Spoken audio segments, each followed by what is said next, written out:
நகர்ந்தால்தான் நதிக்கு அழகு, வளர்ந்தால்தான் செடிக்கு அழகு, முயன்றால்தான் மனிதனுக்கு அழகு. மூச்சு விடுபவன் எல்லாம் மனிதன் அல்ல, முயற்சி செய்பவனே மனிதன்.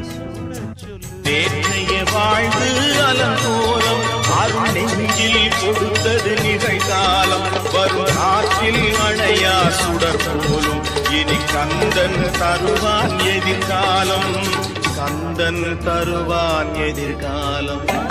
எனக்கும் இடம் உண்டு அருள் மணக்கும் முருகன் மலரடி நிழலில்